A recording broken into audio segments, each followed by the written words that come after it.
इस वीडियो में हम बात करेंगे हेराक्लिटस के बारे में। हेराक्लिटस एक एंशियंट ग्रीक फिलोसफर थे जिनका जन्म हुआ था 540 बीसी में और डेथ हुई थी 480 बीसी में। और ये डेट्स अप्रॉक्सीमेट डेट्स हैं, कंफर्म डेट्स नहीं हैं। हेराक्लिटस का जन्म एक आयोनियन सिटी एफेसस में हुआ था। अगर आप मैप पर एफेसस की लोकेशन को देखते हैं तो एफेसस के एक साइड में आपको दिखाई देगा कोलोफोन जो जेनोफिनीस की सिटी थी, और दूसरी साइड में आपको दिखाई देगा माइलीटस जहाँ से हमारे फर्स्ट ग्रीक फिलोसफर्स आते हैं, और लेफ्ट साइड में आपको दिखाई देगा सेमोस जो पिथागोरस की सिटी है। हेराक्लिटस अपनी पूरी लाइफ एफेसस में रहे और वो इन सभी फिलोसफर्स के बारे में, सभी थिंकर्स के बारे में बहुत ही अच्छी तरह से जानते थे। हेराक्लिटस एक रॉयल फैमिली से बिलोंग करते थे, एक नोबल फैमिली से बिलोंग करते थे। वो बहुत ही प्राउड और एरोगेंट टाइप के पर्सन थे, जिसे हम हिंदी में एक घमंडी व्यक्ति कह सकते हैं। और उनका ये जो घमंडी स्वभाव है ये हमें उनकी राइटिंग्स में भी साफ नज़र आता है। अब तक हमने जितने भी फिलोसफर्स को स्टडी किया है, जितने भी फिलोसफर्स को डिस्कस किया है, उन सब के कंपैरिजन में हेराक्लिटस का जो रिटन वर्क है हमारे पास सबसे ज़्यादा अवेलेबल है। हम कह सकते हैं कि उनकी राइटिंग्स का एक सब्सटेंशियल पोर्शन हमारे पास अवेलेबल है।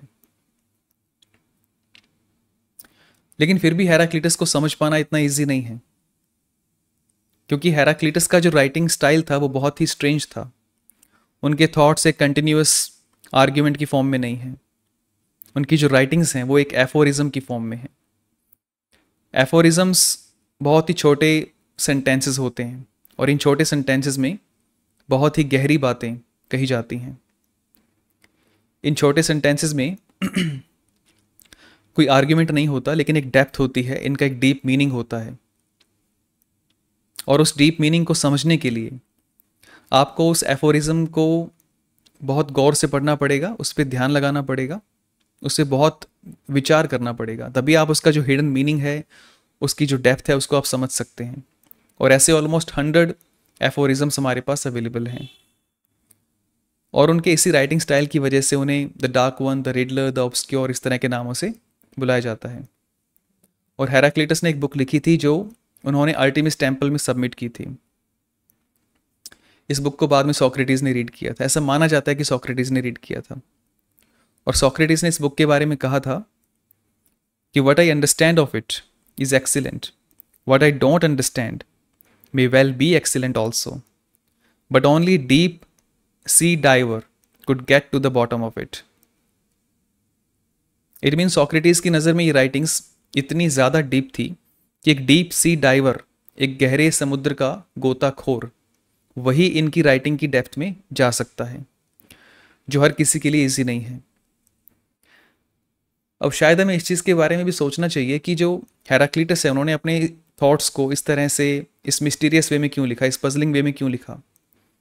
वो चाहते तो अपने थॉट्स को ईजी वर्ड्स में, ईजी वे में लिख सकते थे।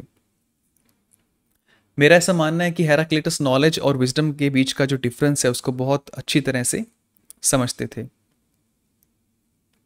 और वो जानते थे कि जो विजडम है वो कोई ऐसी चीज़ नहीं है जिसको नॉलेज से अटेन किया जा सके, या कुछ ऐसा भी नहीं है जो किसी रैशनल प्रोसेस से या रीजनिंग से अटेन किया जा सके। विजडम कुछ ऐसा है जो हम इंस्पिरेशन से अटेन करते हैं। इसलिए उनकी राइटिंग आपको इस तरह की मिलेंगी जो आपको पजल करेंगी, जो आपको कंफ्यूज करेंगी। उनकी राइटिंग्स आपको एक डीप थॉट प्रोसेस में ले जाएंगी, जो फाइनली आपको एक विजडम अटेन करने के लिए इंस्पायर करेंगी। तो हेराक्लिटस का ये जो मेथड था बहुत ही स्ट्रेंज था, और ये मेथड मैं अपने वीडियोस में, अपने डिस्कशंस में भी फॉलो करने की कोशिश करता हूँ। मैं चाहूँ तो 5 मिनट की वीडियो में आपको हेराक्लिटस की पूरी फिलॉसफी जो है उसको एक्सप्लेन कर सकता हूँ, लेकिन उसको हम फिलॉसफी नहीं कह सकते, क्योंकि वो सिर्फ एक फैक्चुअल इंफॉर्मेशन हो जाएगी जिससे आप सिर्फ नॉलेज अटेन कर सकते हैं। और फिलॉसफी का जो एम है वो नॉलेज अटेन करना नहीं है। फिलॉसफी का जो एक्चुअल एम है विजडम अटेन करना है। इसलिए हम कहते हैं कि लव ऑफ विजडम। इसलिए मैं जब भी किसी फिलॉसफर को डिस्कस करता हूं तो मेरा फोकस उसके थॉट प्रोसेस पे रहता है। कोई भी फिलॉसफर जो है उसका जो कंक्लूजन है, उसका जो आंसर है वो इतना ज़रूरी नहीं है, लेकिन उसके माइंड में चल क्या रहा है उसको समझना ज़्यादा ज़रूरी है कि वो फिलॉसफर उस कंक्लूजन तक या उस आंसर तक कैसे पहुंचा, इस चीज़ को समझना ज़्यादा ज़रूरी है। और हेराक्लिटस का ये जो एरोगेंट नेचर है, एरोगेंट जो स्वभाव है, इसके पीछे भी यही रीज़न है। हेराक्लिटस के अकॉर्डिंग ये जो भी लोग हैं, जो आम लोग हैं, ये सभी इग्नोरेंट हैं, जिन्हें कोई अंडरस्टैंडिंग नहीं है, कोई विजडम नहीं है। इवन जो ग्रेट थिंकर्स थे जैसे होमर, हिजियोड, एनेक्सिमेंडर, पिथागोरस, थेलीस, जेनोफिनीज, इन सबको भी हेराक्लिटस क्रिटिसाइज करते हैं। वो कहते हैं कि इतनी नॉलेज होने के बाद भी ये लोग उस विजडम को अटेन नहीं कर पाए। इसलिए हेराक्लिटस का जो एरोगेंस है एक तरह का एक स्ट्रॉन्ग मैसेज हमें देता है। वो चाहते हैं कि हम इस फैब्रिकेटेड और फेक नॉलेज से बाहर आएं और उस विजडम को अटेन करें। हेराक्लिटस एक ऐसे फिलोसफर हैं जिनका बहुत ज़्यादा इन्फ्लुएंस रहा, लगभग सभी थिंकर्स पर उनका इन्फ्लुएंस आप देख सकते हैं।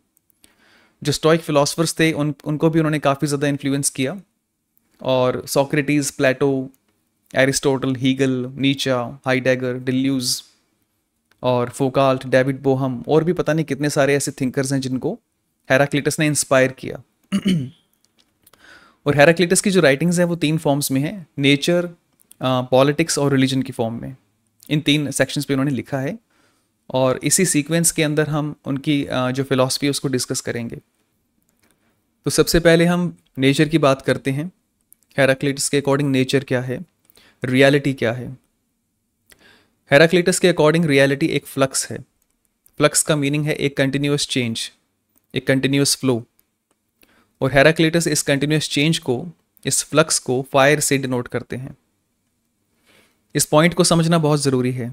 हेराक्लिटस की फिलॉसफी कितनी ज़्यादा ब्रिलियंट है, इसका आइडिया आप तभी लगा सकते हैं जब आपको ये समझ में आए कि हेराक्लिटस की फिलॉसफी का कंटेक्स्ट क्या है। वो कौन सी प्रॉब्लम्स का रिस्पॉन्स दे रहे थे, कौन सी क्वेश्चंस का वो आंसर करने की कोशिश कर रहे थे। आपको याद होगा कि थेलीस ने क्वेश्चन किया था कि इस वर्ल्ड का फंडामेंटल प्रिंसिपल क्या है। सारी प्रॉब्लम इसी क्वेश्चन से शुरू होती है। तो पहले देखते हैं कि ये फंडामेंटल प्रिंसिपल एक्चुअल में होता क्या है। जैसे मान लीजिए आपके पास 10 ग्राम गोल्ड है, आप उस गोल्ड से एक कॉइन बना लेते हैं और फिर उस कॉइन को पिघलाकर आप रिंग बना लेते हैं। ऐसे आप कितनी बार भी गोल्ड को अलग अलग चीज़ों में बदलते रहिए, लेकिन फिर भी आप जानते हैं कि ये वही गोल्ड है, ये सेम गोल्ड है, लेकिन अलग अलग फॉर्म्स में, अलग अलग चीज़ों में चेंज हो रहा है, कन्वर्ट हो रहा है। ठीक ऐसे ही हम पानी का एग्जाम्पल ले सकते हैं। पानी लिक्विड फॉर्म में होता है, आप उसको फ्रीज कर सकते हैं, फ्रीज करके उसको आप बर्फ़ बना सकते हैं। उसके बाद उसको उबाल कर उसको भाप बना सकते हैं। इस बार भी पानी जो है वो सेम है, लेकिन उसकी फॉर्म चेंज हो रही है, पानी की स्टेट चेंज हो रही है, जैसे लिक्विड, सॉलिड और फिर गैस। और साथ में उसकी प्रॉपर्टीज़ भी चेंज हो रही हैं, जैसे पहले पानी ठंडा था, बाद में गर्म हो गया। सब कुछ चेंज हो रहा है, लेकिन फिर भी आप जानते हैं कि ये वही पानी है, वही सेम पानी है। इन एग्जाम्पल्स को देखकर ऐसा लगता है कि जब भी कुछ चेंज होता है तो उसमें कुछ ऐसा रहता है जो परमानेंट है। हर चेंज के पीछे कुछ ऐसा है जो चेंज नहीं होता, और वही परमानेंट चीज़ उसको एक आइडेंटिटी देती है।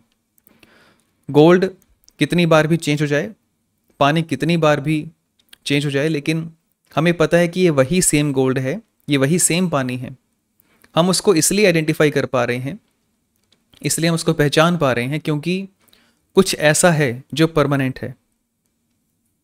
और हमें ऐसा लगता है कि इस वर्ल्ड में जो भी अलग अलग तरह की चीज़ें हैं, जो भी अलग अलग फॉर्म्स में अलग अलग तरह की चीज़ें हैं, उन सब के पीछे कुछ ना कुछ परमानेंट एंटिटी ज़रूर है। जो भी चेंज हम देखते हैं अपनी आंखों से, वो सब एक मॉडिफिकेशन है, एक ट्रांसफॉर्मेशन है, जो बस ऊपर ऊपर से चेंज होता है। लेकिन उस चेंज के पीछे वो एक चीज़ है जो कभी चेंज नहीं होती वो सेम रहती है। और वो चीज़ जो सेम रहती है, जो परमानेंट रहती है, वही उस ऑब्जेक्ट को एक आइडेंटिटी या पहचान देती है। माइलिसियन फिलोसोफर्स की जो आइडिया था, मतलब परमानेंट एंटिटी का, वो यही फंडामेंटल प्रिंसिपल, इसी को वो स्टफ़ कहते हैं। उनका मानना था कि यही एक ऐसा स्टफ़ है जो सभी चीज़ों का बेस है, पूरा वर्ल्ड इसी स्टफ़ से बना है, और जो भी अलग अलग चीज़ें हम देखते हैं इस दुनिया में, वो सब इसी फंडामेंटल प्रिंसिपल में चेंज होने की वजह से बनती हैं। लेकिन सबका जो बेस है वो सेम रहता है। अब यहाँ दो क्वेश्चंस हैं कि ये फंडामेंटल स्टफ है क्या, फंडामेंटल प्रिंसिपल है क्या, और दूसरा कि ये फंडामेंटल स्टफ अलग अलग चीज़ों में कैसे कन्वर्ट होता है, कैसे ट्रांसफॉर्म होता है। थेलीज ने कहा था कि ये अल्टीमेट स्टफ पानी है, वाटर, और एनेक्सिमेनस ने कहा था कि अल्टीमेट स्टफ एयर है, जेनोफिनीस ने कहा था अर्थ है। सभी ने अपना अपना आंसर दिया, लेकिन कोई भी आंसर सेटिस्फैक्ट्री नहीं था, और ना ही वो इस चीज़ को सॉल्व कर पाए कि ये एक अल्टीमेट स्टफ अलग अलग चीज़ों में कैसे ट्रांसफॉर्म होता है, जिसको हमने डिस्कस किया था problem of one and many के नाम से। एनेक्सिमेंडर ने भी फंडामेंटल प्रिंसिपल को डिफाइन करने की कोशिश की थी। उन्होंने कहा था कि फंडामेंटल स्टफ एक अपैरोन या बाउंडलेस है, और इस बाउंडलेस का कोई प्रॉपर्टी नहीं है, इस बाउंडलेस की कोई प्रॉपर्टी नहीं, क्योंकि जो भी प्रॉपर्टीज़ होती हैं वो चेंज या मॉडिफिकेशन को डिनोट करती हैं। उन्होंने काफ़ी कोशिश की, लेकिन वो भी इस प्रॉब्लम ऑफ चेंज को सॉल्व नहीं कर पाए कि ये एक जो फंडामेंटल स्टफ है वो अलग अलग चीज़ों में कैसे ट्रांसफॉर्म होता है। आपको इस चीज़ पे ध्यान देना है।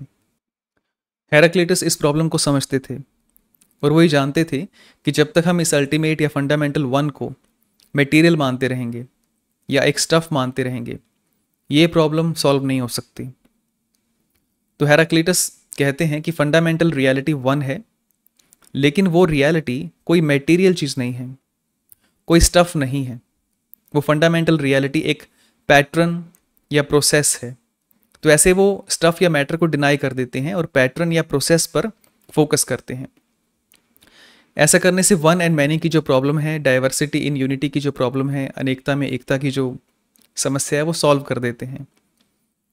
हेराक्लिटस कहते हैं कि हम जो भी विभिन्नता अपने चारों ओर देखते हैं, जो भी डाइवर्सिटी हम अपने चारों ओर देखते हैं, उसको यूनिफाई कौन करता है? उसको यूनिफाई करता है ये प्रोसेस या पैटर्न।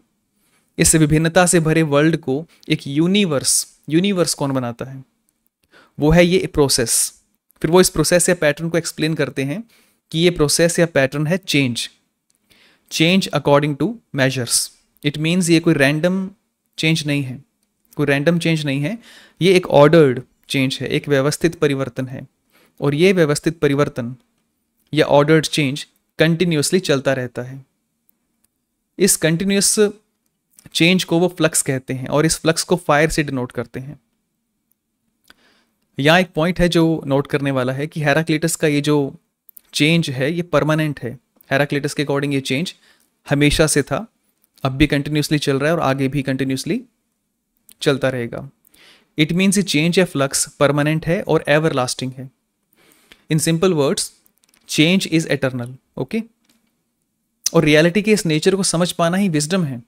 जो माइलिशियंस थे वो क्या कर रहे थे, वो फंडामेंटल रियलिटी उनके लिए एक परमानेंट स्टफ था, जैसे एयर या वाटर। लेकिन हेराक्लिटस के लिए फंडामेंटल रियलिटी एक फ्लक्स है, एक कंटिन्यूस चेंज, एक प्रोसेस। और जो भी चीज़ें हमें परमानेंट दिखाई देती हैं, वो सभी चीज़ें एक्चुअल में परमानेंट नहीं हैं। उनका जो परमानेंट दिखाई देना है वो एक इल्यूजन है। और इसलिए हेराक्लिटस बाकी सभी थिंकर्स को इग्नोरेंट कहते हैं, क्योंकि वो एक्चुअल में रियलिटी को नहीं जानते हैं, रियलिटी को समझ नहीं पा रहे हैं और उल्टी दिशा में प्रयास कर रहे थे। वो सभी थिंकर्स एक परमानेंट मटेरियल स्टफ की खोज में थे, और एक्चुअल में जो रियलिटी है वो एक फ्लक्स है, एक चेंज है, एक प्रोसेस है, एक ऑर्डर्ड एंड कंटिन्यूअस चेंज। अगर हम बहुत ही सिंपल एग्जांपल लेते हैं, जैसे मान लीजिए हम वेदर की बात करते हैं, तो वेदर एक नाउन है, और जब हम वेदर की बात करते हैं तो हमें ऐसा लगता है कि हम किसी स्पेसिफिक चीज़ के बारे में बात कर रहे हैं, किसी खास चीज़ के बारे में बात कर रहे हैं। लेकिन एक्चुअल में वेदर नाम की कोई चीज़ नहीं होती। वेदर एक कोलेक्शन है जिसमें बहुत सी कंडीशंस ऐड होती हैं, जैसे टेम्परेचर, ह्यूमिडिटी, हवा का प्रेशर या हवा की स्पीड, या फिर हवा में नमी की मात्रा। ये सभी कंडीशंस भी एक्चुअल में कोई चीज़ नहीं होती हैं, ये सभी प्रोसेस होती हैं जो कंटिन्यूसली चेंज होती रहती हैं। तो वेदर एक ऑब्जेक्ट नहीं है, ऑब्जेक्ट या चीज़ नहीं है, ये एक कलेक्शन ऑफ प्रोसेसेस है जो कंटिन्यूसली चेंज होता रहता है। इन दोनों मॉडल्स का जो डिफरेंस आप ध्यान से समझिए, ये बहुत ज़रूरी है। हेराक्लिटस से पहले जो फिलोसफर थे उनके लिए दो एस्पेक्ट थे, एक चेंज और एक परमानेंस। ठीक है, जो भी ऑब्जेक्ट है वो चेंज या ट्रांसफॉर्म होता है एक ऑब्जेक्ट से दूसरे ऑब्जेक्ट में। उस चेंज के पीछे कुछ है जो फिक्स है, जो परमानेंट है, और वही फंडामेंटल स्टफ है। ये पुराना कंसेप्ट था। और हेराक्लिटस की फिलॉसफी में दो एस्पेक्ट नहीं है, उसमें सिर्फ एक ही एस्पेक्ट है, वो है चेंज। कोई भी ऑब्जेक्ट जब मॉडिफाई या चेंज या ट्रांसफॉर्म होता है तो वो पूरा का पूरा ही चेंज हो जाता है, उसमें कुछ भी परमानेंट या फिक्स नाम की कोई चीज़ नहीं होती है। तो जिस परमानेंट स्टफ को ये आयोनियंस फिलोसोफर खोज रहे थे, वैसी कोई चीज़ है ही नहीं। हेराक्लिटस इस पॉइंट को एक्सप्लेन करने के लिए रिवर का एग्जाम्पल यूज़ करते हैं।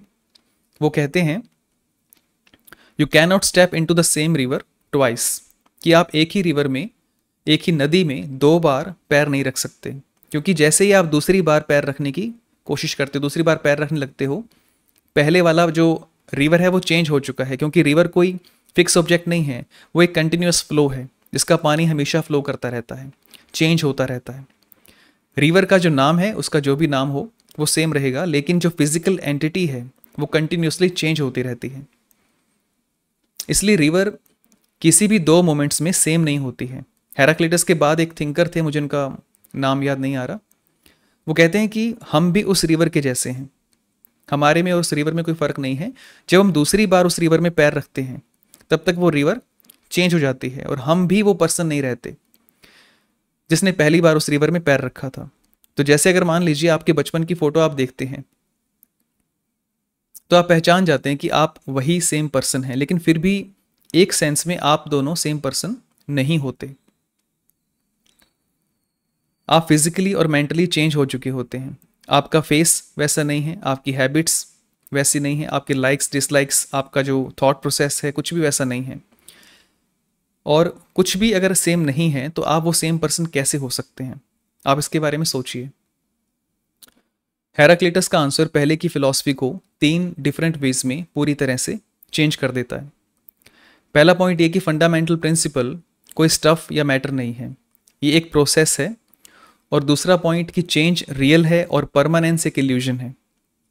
पहले के फिलोसफर मानते थे कि जो चेंज नहीं होता, जो चेंज के अंदर भी परमानेंट रहता है, वो अल्टीमेट प्रिंसिपल है और वही रियल है। जैसे लिक्विड, सॉलिड और गैस, अलग अलग स्टेट्स में भी पानी सेम रहता है। तो थेलीस को ऐसा लगा कि पानी ही रियल है, चेंज बस एक मॉडिफिकेशन है। लेकिन हेराक्लिटस के अकॉर्डिंग कुछ भी परमानेंट नहीं है, सब कुछ चेंज होता रहता है।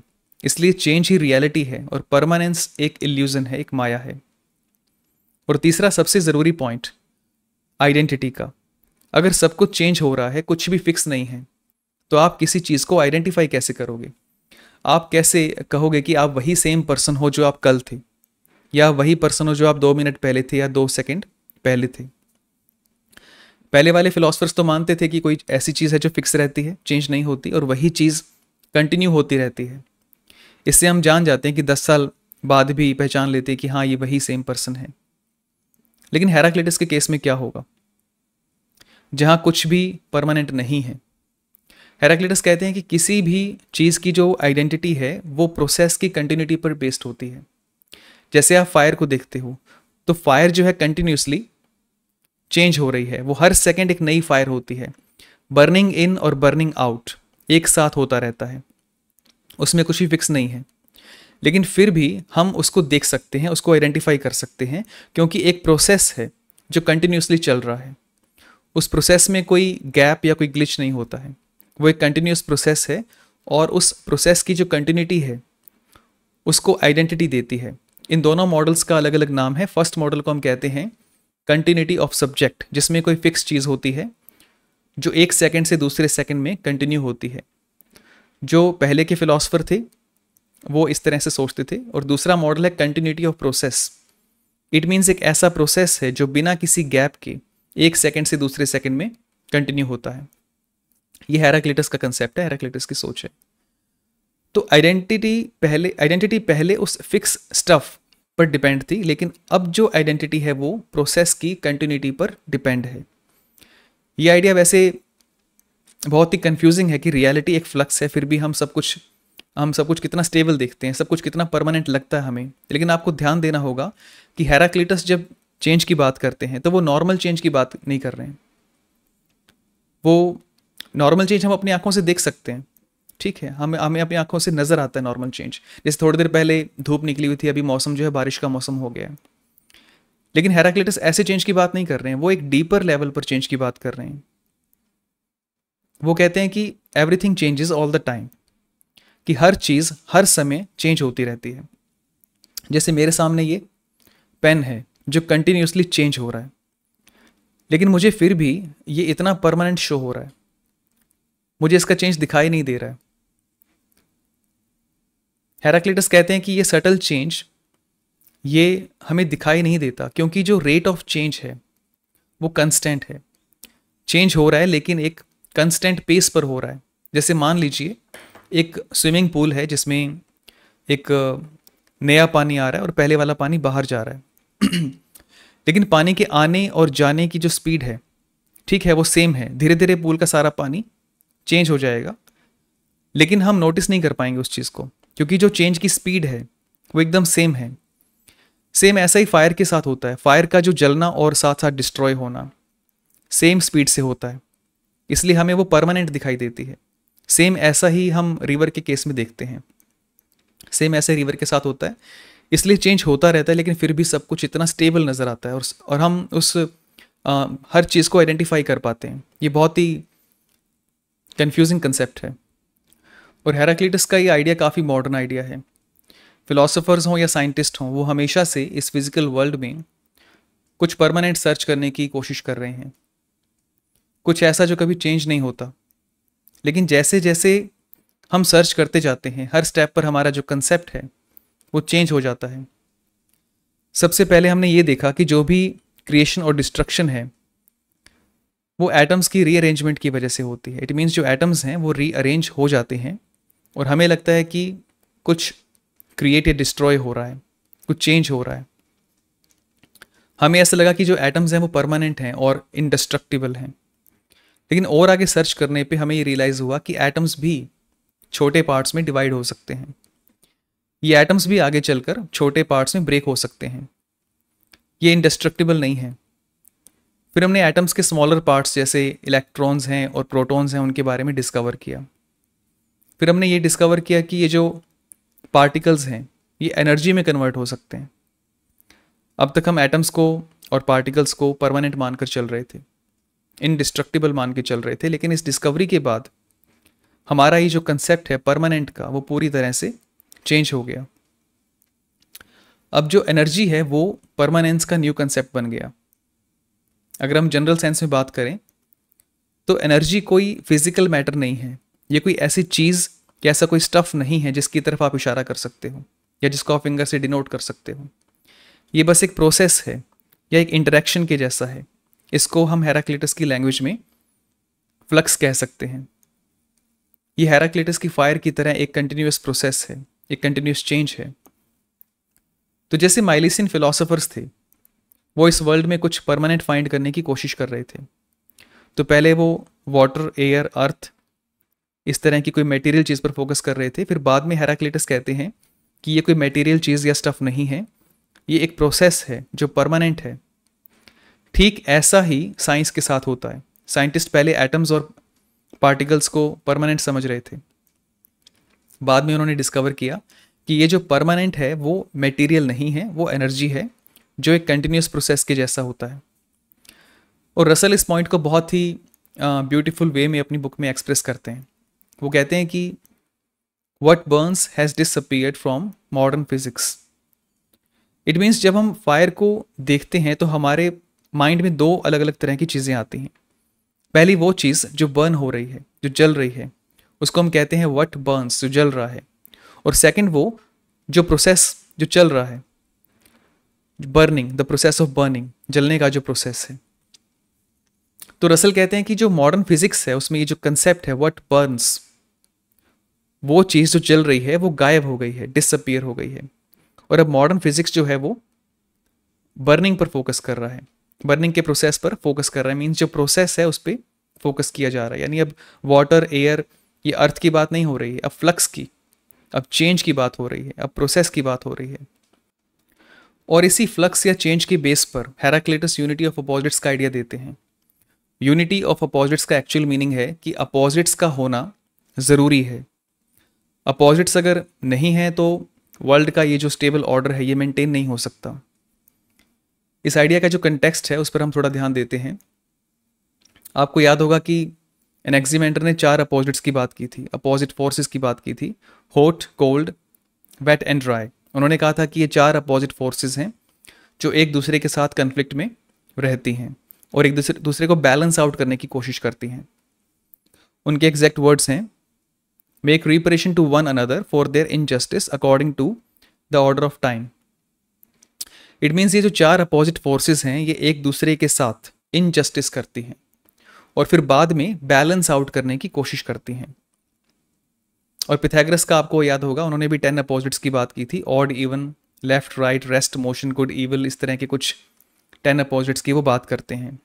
होमर भी अपनी बुक इलियाड में जो अपोजिट्स हैं उनके बीच कन्फ्लिक्ट की बात करते हैं। तो हेराक्लिटस से पहले के जो थिंकर्स थे उनका व्यू था कि वर्ल्ड में जो भी अपोजिट फोर्सेस होती हैं, जैसे hot and cold, wet and dry, day and night, good and bad, ये सभी अपोजिट फोर्सेस एक दूसरे के साथ हमेशा कन्फ्लिक्ट में रहती हैं और ये फोर्सेस एक दूसरे की दुश्मन होती हैं, एनिमी होती हैं, इनके बीच में फाइट चलती रहती है। लेकिन हेराक्लिटस कहते हैं कि ये अपोजिट फोर्सेस की जो है वर्ल्ड की हार्मनी को मेंटेन करते हैं, इनके बीच में कोई कन्फ्लिक्ट नहीं होता है, ये एक दूसरे की कॉम्प्लीमेंट्री फोर्सेस होती हैं, इसलिए वो अपोजिट फोर्सेस की यूनिटी की बात करते हैं। वो कहते हैं कि ये अपोजिट फोर्सेस देखने में ऐसी लगती हैं कि एक दूसरे से फाइट कर रही हैं, लेकिन एक्चुअल में ऐसा नहीं है। एक्चुअल में ये इस वर्ल्ड के ऑर्डर को मेंटेन कर रही हैं।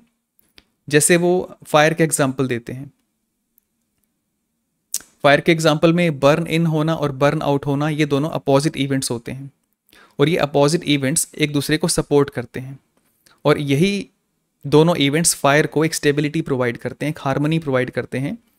और जैसा हमने स्विमिंग पूल के केस में भी देखा, एग्जाम्पल में देखा कि एक साइड से नया पानी आ रहा है, दूसरी साइड से पुराना पानी जो है, ओल्ड पानी जो है वो निकल के बाहर जा रहा है उसमें से, और पानी का इन और आउट सेम स्पीड से हो रहा है। अब ये इन और आउट ये दोनों अपोजिट इवेंट्स हो रहे हैं, ठीक है, लेकिन ये दोनों अपोजिट इवेंट्स पूल की स्टेबिलिटी को मेंटेन करते हैं। तो जब आप फ्लक्स के आइडिया पर ध्यान देंगे तो आप इस पॉइंट को ईजिली समझ जाएंगे कि फ्लक्स या चेंज का क्या मीनिंग है।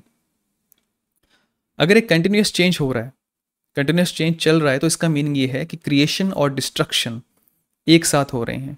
हर सेकंड कुछ नया क्रिएट हो रहा है और जो ओल्ड है वो डिस्ट्रॉय हो रहा है।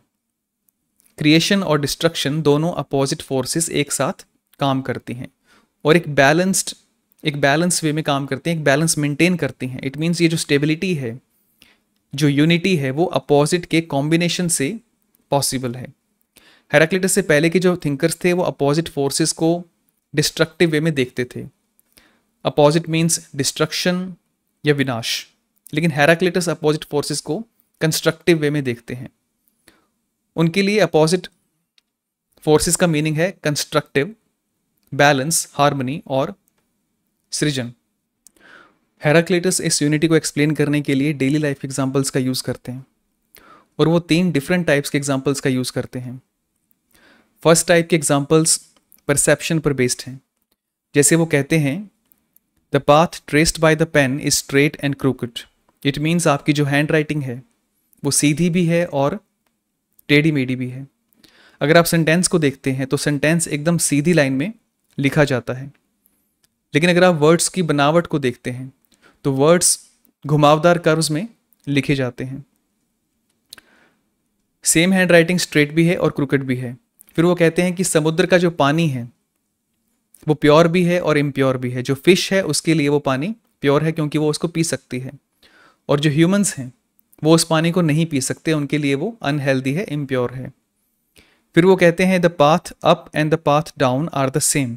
इट मीन्स जो रास्ता है वो ऊपर जा रहा है और वही रास्ता नीचे आ रहा है। इन सभी एग्जाम्पल्स में आप देख सकते हैं कि एक ही चीज़ एक ही टाइम में 2 अलग अलग प्रॉपर्टीज़ को डिनोट कर रही है। जैसे हैंड राइटिंग स्ट्रेट भी है और कर्व भी है। जो समुद्र का पानी है वो प्योर भी है और इम्प्योर भी है, दोनों हैं। Path up and down same है, वो दोनों हैं। इट मीन्स एक ही चीज़ एक ही टाइम में 2 अपोजिट प्रॉपर्टीज़ को डिनोट कर रही है। और सेकंड टाइप के जो एग्जांपल्स हैं उसमें प्रोसेस या टाइम की बेस पर बात करते हैं। वो कहते हैं कि day and night is one, summer and winter is one, war and peace is one, good and bad is one, life and death is one. इन एग्जाम्पल्स में एक ही टाइम में दो अपोजिट प्रॉपर्टीज नहीं है। जैसे डे एंड नाइट की जब वो बात करते हैं तो पहले डे आता है, उसके बाद नाइट आती है, और फिर उसके बाद फिर डे आता है। तो यहाँ एक प्रोसेस है जिसमें एक टाइम में एक सिचुएशन होती है, दूसरे टाइम में दूसरी सिचुएशन होती है। डे एंड नाइट एक ही टाइम पे नहीं हो सकता। ऐसे ही सेम वॉर एंड पीस के केस में है, समर एंड विंटर के केस में है। तो ये एग्जाम्पल एक प्रोसेस को शो करते हैं, लेकिन यहाँ भी जो अपोजिट्स हैं वो एक यूनिटी में है, क्योंकि वो एक जो अपोजिट्स हैं वो एक ही प्रोसेस का पार्ट हैं। और थर्ड टाइप के एग्जाम्पल बहुत ही अलग हैं। इन एग्जाम्पल्स में वो ये शो करते हैं कि स्ट्रगल या कन्फ्लिक्ट से ही ऑर्डर प्रोड्यूस होता है। जैसे वो एक एग्जाम्पल देते हैं लायर का। लायर एक इंस्ट्रूमेंटल म्यूजिकल इंस्ट्रूमेंट है जिसमें कुछ स्ट्रिंग्स लगी होती हैं। एक फ्रेम के अंदर कुछ स्ट्रिंग्स लगी होती हैं। फ्रेम स्ट्रिंग्स को बाहर की ओर खींच रहा होता है और जो स्ट्रिंग्स होती हैं फ्रेम को अंदर की ओर खींच रही होती हैं। तो ऐसे स्ट्रिंग्स और फ्रेम के बीच में एक टेंशन होती है जिसको स्ट्राइफ, स्ट्रगल या संघर्ष कह सकते हैं। लेकिन हेराक्लिटस कहते हैं कि ये जो स्ट्रगल है यही म्यूजिक को प्रोड्यूस करता है। स्ट्रिंग और फ्रेम के बीच में ये जो टेंशन है, इसी की वजह से एक ब्यूटीफुल और हारमोनियस म्यूजिक बनता है। इस बात को प्रूव करने के लिए कि इस वर्ल्ड की जो स्टेबिलिटी है उसके लिए अपोजिट्स का होना ज़रूरी है, और ये अपोजिट्स डिस्ट्रक्टिव नहीं कंस्ट्रक्टिव हैं। यही अपोजिट इस वर्ल्ड के ऑर्डर को मेंटेन करते हैं। वो इन एग्जाम्पल्स का यूज़ करते हैं। लेकिन मुझे ये समझ में नहीं आया कि इस बात को प्रूव करने के लिए वो 3 डिफरेंट टाइप के एग्जाम्पल्स क्यों लेते हैं। क्या वो ये कहना चाहते हैं कि इन अपोजिट प्रॉपर्टीज़, ये जो अपोजिट प्रॉपर्टीज़ होती हैं ये हमारी परसेप्शन पर डिपेंड होती हैं और एक्चुअल में कोई अपोजिट प्रॉपर्टीज़ नहीं है? या फिर जो भी अपोजिट प्रॉपर्टीज़ हम रियल लाइफ में देखते हैं ये सभी एक लार्ज प्रोसेस का पार्ट हैं? या फिर वो कुछ और कहना चाहते हैं? मैं जब भी उनको रीड करता हूँ हमेशा कुछ नया पर्सपेक्टिव देखने को मिलता है और समझ आता है कि जो बात वो कहना चाहते हैं वो उससे कहीं ज़्यादा गहरी है, उससे कहीं ज़्यादा डीप है जैसा हम पहले सोच रहे होते हैं। और ये रीज़न था कि उन्होंने अपनी बुक्स को रिडल्स की फॉर्म में लिखा, एफोरिज्म्स की फॉर्म में लिखा। वो चाहते थे कि हम उनको रीड करें और हम कंफ्यूज हों, और कंफ्यूज होकर हम सोचना शुरू करें। उनकी राइटिंग्स हमारी डॉगमेटिक और कंफर्टेबल अंडरस्टैंडिंग को चैलेंज करती हैं। जैसे कांट अपनी बुक में लिखते हैं कि मैं लंबे समय से एक कंफर्टेबल नींद में सो रहा था। मैंने कभी अपनी अंडरस्टैंडिंग पर डाउट नहीं किया, अपने एजम्पशंस को कभी एग्जामिन नहीं किया, लेकिन डेविड ह्यूम के थॉट्स ने मुझे झकझोर दिया और मुझे उस नींद से बाहर मुझे उस नींद से जगाया एक तरह से। तो हेराक्लिटस की राइटिंग्स भी कुछ इसी तरह का असर डालती हैं। फ्रैगमेंट्स के नाम से ये बुक है, आपको मिल जाएगी ऑनलाइन। अगर आपके पास टाइम हो तो एक बार आप इस बुक को ज़रूर रीड करना, ये बहुत इंटरेस्टिंग बुक है।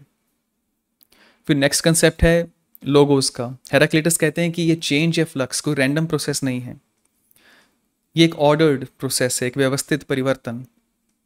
और ये जो कंटिन्यूस चेंज होता है ये लोगोस के अकॉर्डिंग होता है। लोगोस एक ऐसा प्रिंसिपल है जो पूरे वर्ल्ड को कंट्रोल करता है, पूरे वर्ल्ड को मैनेज करता है। वर्ल्ड में जो भी चेंजेस होते हैं, जो भी चेंजेस हो रहे हैं, उन चेंजेस के पीछे एक रीज़न है और उस रीज़न को हेराक्लिटस लोगोस कहते हैं। सिंपल वर्ड्स में वो रीज़न, वो लॉजिक या वो प्रिंसिपल जो इस पूरे कॉस्मोस को मैनेज करता है उसको लोगोस कहा गया है। और इसमें ये एक तरह का एक यूनिवर्सल लॉ है, एक ऐसा one and single universal law, एक ऐसा प्रिंसिपल जिसे एक ह्यूमन पर्सन समझ सकता है। हेराक्लिटस कहते हैं कि इस लोगोस को समझना ही ट्रू अंडरस्टैंडिंग है, ट्रू विजडम है, और इस लोगोस को समझकर हम इस रियलिटी के ट्रू नेचर को समझ सकते हैं। ये लोगोस बहुत ही ब्रिलियंट है। आप ये देखिए कि अगर सब कुछ चेंज हो रहा है फिर भी सब कुछ कितना स्टेबल नज़र आता है। कंटिन्यूसली एक फ्लक्स होने के बाद भी सब कुछ कितना स्टेबल और ऑर्डर्ड है, कुछ भी कियोस नहीं है, कोई भी अव्यवस्था नहीं है। ये सब लोगोस का कमाल है। लोगोस है जो इस पूरे फ्लक्स को एक स्टेबिलिटी देता है। जो भी अपोजिट फोर्सेस हैं वो लोगोस के अकॉर्डिंग काम करती हैं। और हेराक्लिटस कहते हैं कि ये एक हिडन ऑर्डर है, ये नज़र नहीं आता है हमें, लेकिन पूरा कॉस्मोस इसी के अकॉर्डिंग चलता है और इसमें कोई एक्सेप्शन नहीं होता है, इसमें कोई गैप नहीं होता है, कोई ग्लिच नहीं होता है, इसमें कोई एरर नहीं होता है। और लैंग्वेज के बेस पर हम लोगोस को काफ़ी रिच सेंस में देखते हैं। इसके बहुत सारे मीनिंग हो सकते हैं। जो वर्ड्स कहे जाते हैं उन्हें भी लोगोस कहा जाता है, और जो वर्ड्स के अंदर जो मैसेज होता है उसको भी लोगोस कहा जा सकता है। और उस मैसेज को देने के लिए जो थॉट प्रोसेस हम यूज़ करते हैं, उस थॉट प्रोसेस को भी लोगोस कहा जा सकता है।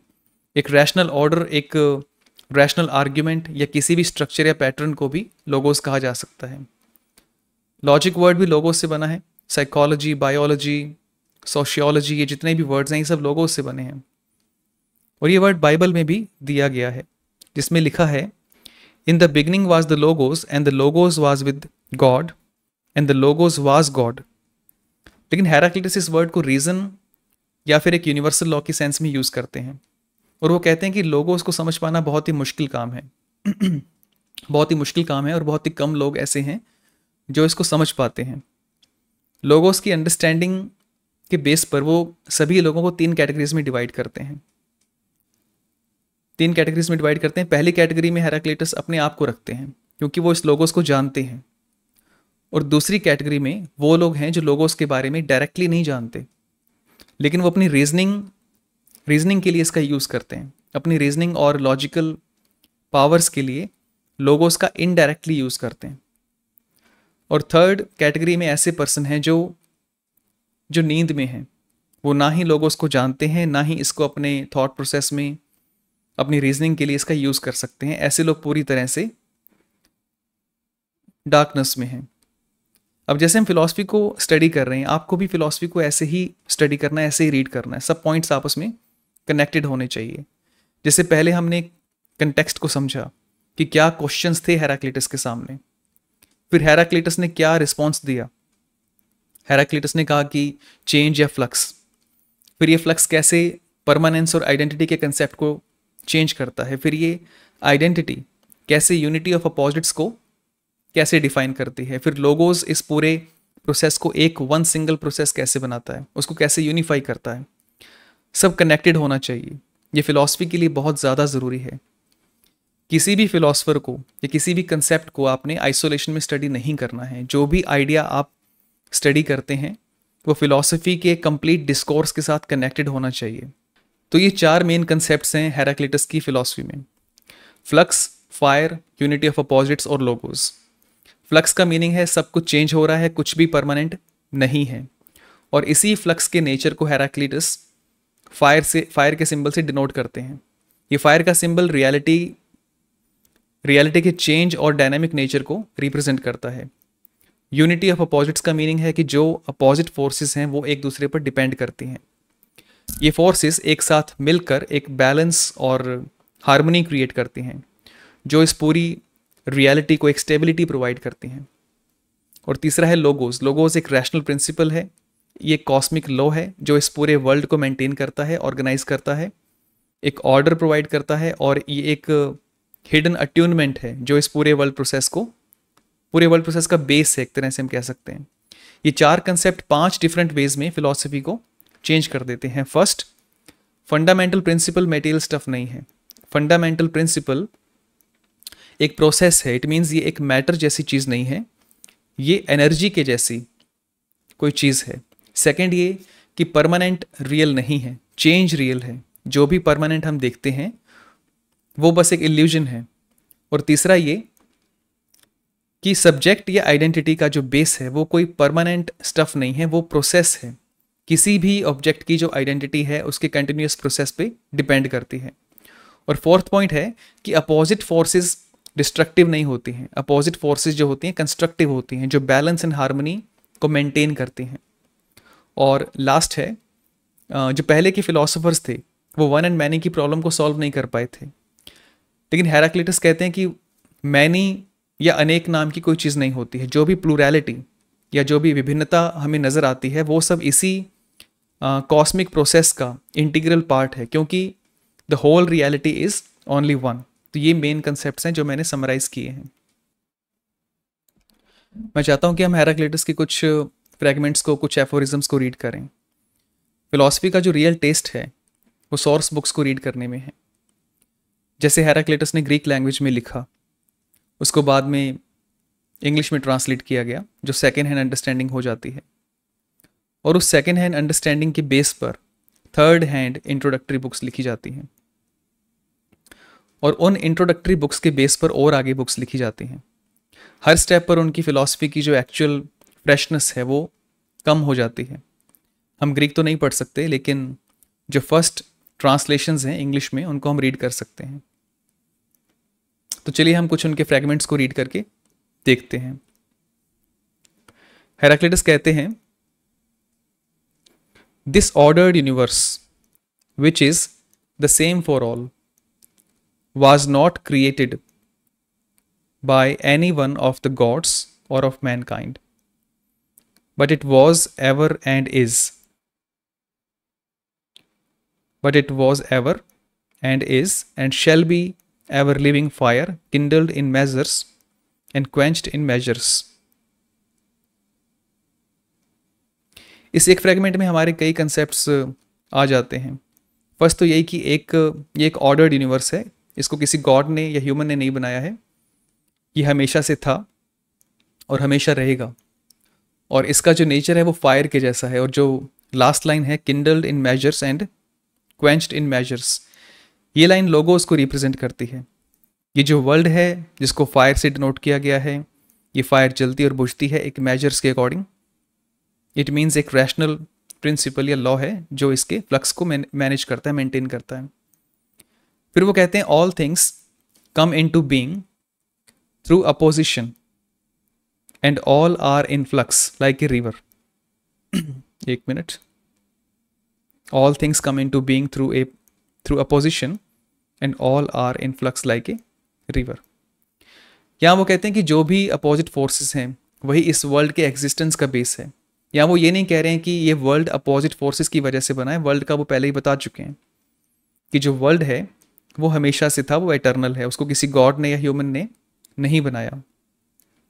इस कोट में वो इस वर्ल्ड के अंदर जो एग्जिस्ट करता है उसकी बात करते हैं कि जो भी इस वर्ल्ड के अंदर एग्जिस्ट कर रहा है उसका बेस ये अपोजिट फोर्सेस हैं। और फिर वो कहते हैं सब कुछ एक फ्लक्स है, लाइक ए रिवर, एक नदी की तरह। और नेक्स्ट कोट है, it is necessary to understand that the war is universal and justice is strife and that all things take place in accordance with strife and necessity. Heraclitus यहाँ पर opposite forces को war से represent कर रहे हैं। वो कहते हैं कि वॉर यूनिवर्सल है, इट मीन्स ये जो कन्फ्लिक्ट और अपोजिट्स हैं ये रियलिटी का इंटीग्रल पार्ट हैं, ये यूनिवर्स का एक फंडामेंटल एस्पेक्ट है। चेंज, ग्रोथ, एग्जिस्टेंस या हार्मनी की बात करें तो ये सब इन्हीं अपोजिट फोर्सेस पर टिकी हैं। बिना अपोजिट फोर्सेस के कुछ भी पॉसिबल नहीं है। और फिर वो कहते हैं, all things take place in accordance with strife and necessity. सब कुछ स्ट्राइफ और नेसेसिटी के अकॉर्डिंग होता है। यहाँ स्ट्राइफ का मीनिंग है स्ट्रगल, जो अपोजिट फोर्सेस हैं उनके बीच एक प्ले चलता रहता है, उनके बीच एक टेंशन या स्ट्रगल रहता है। उनका ये जो स्ट्रगल है ये कुछ नया क्रिएट करता है, कुछ न्यू फॉर्म्स को इवॉल्व करता है। और नेसेसिटी का मीनिंग है यहाँ लोगों से है, जो एक नेचुरल लॉ या इनहेरेंट ऑर्डर है। जो अपोजिट्स हैं उनके बीच एक स्ट्रगल रहता है, लेकिन वो स्ट्रगल कोई रैंडम स्ट्रगल नहीं है। वो स्ट्रगल एक फ्रेमवर्क के अकॉर्डिंग, कुछ कॉस्मिक लॉस के अकॉर्डिंग चलता है। इट मीन्स जो भी होता है वो अपोजिट फोर्सेस के बीच में एक ऑर्डर्ड स्ट्रगल का रिजल्ट होता है। अगर हम तीनों इन कोट्स को एक साथ अगर ऐड अप कर दें, इनको एक साथ देखा जाए, तो इसका मीनिंग ये होगा कि वर्ल्ड एक कंस्टेंट फ्लक्स है और ये अपोजिट फोर्सेस के बीच में कन्फ्लिक्ट या स्ट्रगल की वजह से होता है। और ये जो कन्फ्लिक्ट या स्ट्रगल है अपोजिट फोर्सेस के बीच में, ये रैंडम नहीं है, ये नेचुरल लॉज के अकॉर्डिंग काम करता है। ये तो हमने पहले डिस्कस कर लिया था और इसमें कोई नई चीज़ नहीं है। मैं कोई इंटरेस्टिंग कोट देखता हूँ, एथिक्स के बारे में कुछ देखता हूँ। एथिक्स पर कुछ कोट्स हैं। It is not good for man to get all they wish, Heraclitus कहते हैं कि जो भी हम चाहते हैं वो सब मिल जाए, ये भी हमारे लिए अच्छा नहीं है। यहाँ भी ऐसा लगता है कि वो यूनिटी ऑफ अपोजिट्स की बात कर रहे हैं। सब मिल जाए या कुछ भी ना मिले, ये दोनों ही एक्सट्रीम अपोजिट्स हो जाएंगे। अगर सब मिल जाएगा तो लाइफ का कोई पर्पस नहीं रहेगा, और अगर कुछ भी नहीं मिला तो भी लाइफ पूरी तरह से डार्क हो जाएगी। लाइफ में एक बैलेंस होना ज़रूरी है। कुछ डिज़ायर्स पूरे होने चाहिए, ये भी ज़रूरी है, और कुछ चैलेंजेस और लिमिटेशंस भी होनी चाहिए, ये भी ज़रूरी है। नेक्स्ट कोट है, if happiness consisted in bodily pleasures we ought to call oxen happy who find vetch to eat. ये कोट बहुत ही अच्छा है। यहाँ वो कहते हैं कि रियल हैप्पीनेस सिर्फ फिजिकल प्लेजर्स तक सीमित नहीं है, रियल हैप्पीनेस सिर्फ सेंसेस तक सीमित नहीं है। यहाँ वो ह्यूमन एग्जिस्टेंस के, ह्यूमन एक्सपीरियंस के हाई रिस्पेक्ट्स की ओर इशारा कर रहे हैं, जैसे नॉलेज, विजडम, ये पर्पस ऑफ लाइफ, ऐसे एस्पेक्ट्स जो हमें ह्यूमंस बनाते हैं, हमारी लाइफ को एक मीनिंग देते हैं। It is hard to fight against impulses for what it wants it buys at the expense of the soul. It is hard to fight against impulse, for what it wants it buys at the expense of the soul. इस coat में एक बहुत ही deep message है। Impulse का meaning है आवेश।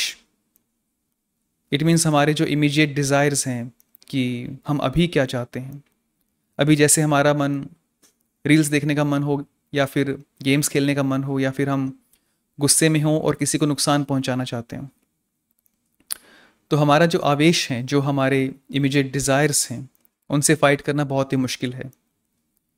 जब हम इन आवेश के अकॉर्डिंग एक्ट करते हैं तो हम अपनी आत्मा को खो देते हैं। हमारी जो मॉरल वैल्यूज़ हैं, हमारी जो ऑनेस्टी है, जो मेंटल पीस है, या जो लाइफ का मीनिंग है या पर्पस है, या जो लॉन्ग टर्म गोल्स हैं, हम सब कुछ खो देते हैं।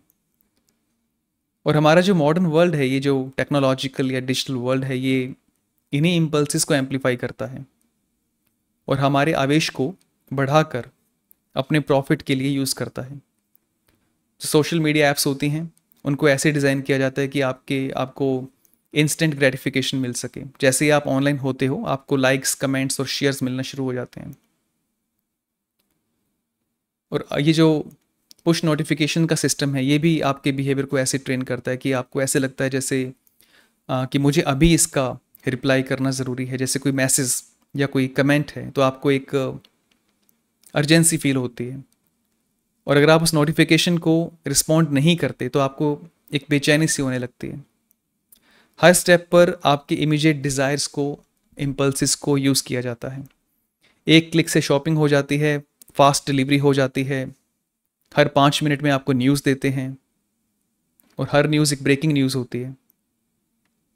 और सेल्स में भी टाइम सेंसिटिव ऑफर निकालते हैं, जैसे 50% डिस्काउंट मिलेगा अगर आप अभी ऑर्डर लगाते हैं, तो अभी 10 मिनट में अगर आप ऑर्डर करते हैं तो, और साथ में एक टाइमर जैसा कुछ चलता रहता है। आपके इमीडिएट डिज़ायर्स का यूज़ करके ये लोग बिलियंस में प्रॉफिट बना लेते हैं। लेकिन हेराक्लिटस कहते हैं at the expense of soul. जितना ज़्यादा आप आवेश के अकॉर्डिंग एक्ट करोगे, जितना ज़्यादा आप इम्पल्सिस के अकॉर्डिंग एक्ट करोगे, आपको थोड़ी देर के लिए एक आर्टिफिशियल सेटिस्फेक्शन तो मिलेगा, लेकिन at the expense of soul. ये आपका focus, productivity, well being, mental peace, real happiness सब कुछ छीन लेगा। हेराक्लिटस का ये कोट बहुत ही इंटरेस्टिंग है, बहुत ही आज के टाइम में बहुत ही रिलेवेंट है और बहुत ही मीनिंगफुल है। और नेक्स्ट कोट है, moderation is the greatest virtue and wisdom is to speak the truth and to act according to nature, giving heed to it. अभी तक जो भी फिलोसफर्स हमने स्टडी किए हैं, सबने मॉडरेशन को ग्रेटेस्ट वर्च्यू माना है, और आगे चलकर सोक्रेटिस भी मॉडरेशन की बात करते हैं। The content of your character is your choice, day by day what you choose, what you think and what you do is who you become। ये भी बहुत ही मीनिंगफुल कोट है, और मैं डिस्क्रिप्शन में एक लिंक ऐड करूँगा जहाँ से आप हेराक्लिटस के जो कोट्स हैं उनको रीड कर सकते हैं। तो ये हेराक्लिटस का एक बेसिक ओवरव्यू था, जिसमें उनके जो मेन आइडियाज़ है वो मैंने शेयर किया आपके साथ। इस वीडियो में इतना ही। Thank you so much for watching this video. Thank you.